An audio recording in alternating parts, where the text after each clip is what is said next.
asalaamaaleykum mbokk yi ginnaaw bu ñu santee yàlla julli ci yonent bi sallallahu alayhi wasallam ñu ngi nuyu Bougane muy njiitu kër gi di ko ñaanal jàmm ak wér di nuyu personnel bi aussi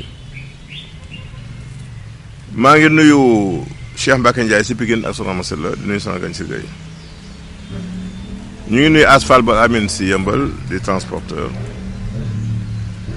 ñu ngi nuyu monsieur Traoré directeur du centre horticole bu Cambérène maa ngi nuyu Cheikh Thiaw ak soxnaam Aminata Gueye di nuyu Afi Maga si Espagne ñu ngi nuyu Mamadou Ndiaye di sapeur à la retraite si Amon 5 di nuyu monsieur le maire Madi Fall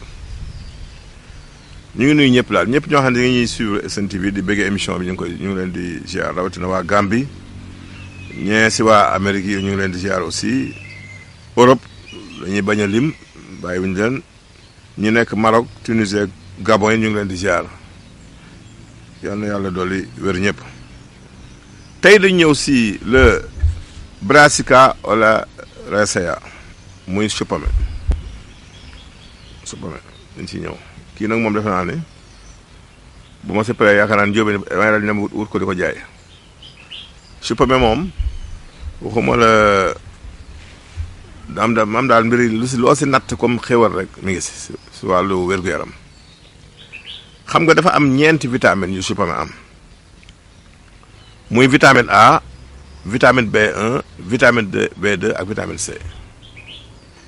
vitamine A su ko lujum amee ak lu mu mën doon da ngay jàpp ni rek moom baax na sa ay bët day leeral bët kon loolu lu wér la vitamine B1 bi mu ñuy wax thiamine soo dee lekk lu ko am dafay wéral say sidit dafay wéral sa mémoire maam doo gaaw fàtte dafay tax nga am concentration si li ngay def kon baax na sa élèves yi jàng ndax bu nee la da ngay di doo fàtte ba nga am concentration sa mémoire mën a baax nga mën a raisonnement nga xam ne lii ko war sabab lee sabab bi wala boo defee lii lay jur loolooy raisonnement kon kooku ñi mu gën si ñoom dëgg mooy élèves yi mais ku ne soxla nga ko ndax ki jëm magit tey fàtte war na koy mën di jël suppame bi gën nag mooy bi ñu toggul nga daggate ba mu sew rek def ko genre hors d'œuvre ba boole ko sa carotte sooy lekk di ko boole li ngay lekk dafa baax. dafa am vitamine B2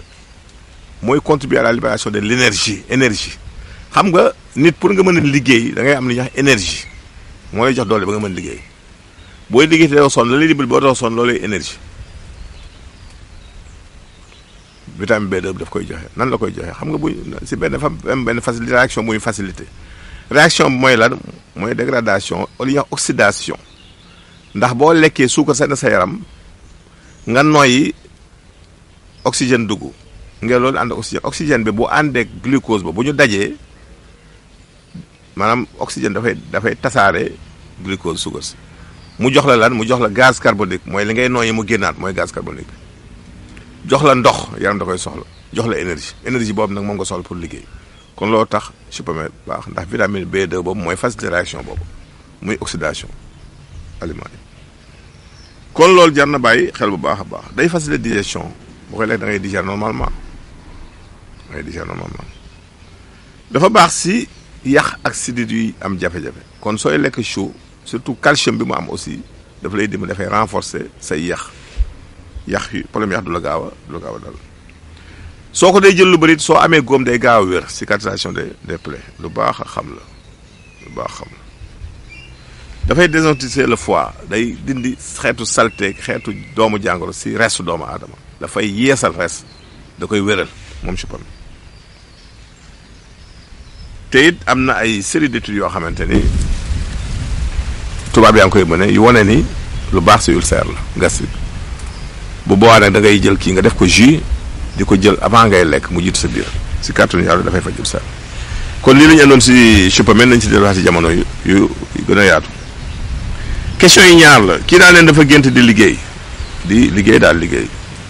waaw moom de ñaar la feebar la wala ñàkk sa liggéey rek perte d'emploi kon nag da nga sarxe soo mënee wut lem nga sarxe ko moo gën waaw question bi ñuy jeexale kii daal bët yu metti la wax dafa gént ay bëtam di metti kooku ay jafe-jafe la yu lay dab mais du yàgg c'est passage day jàll ñun tàggu fii leen jox naan beneen jotaay jërëjëf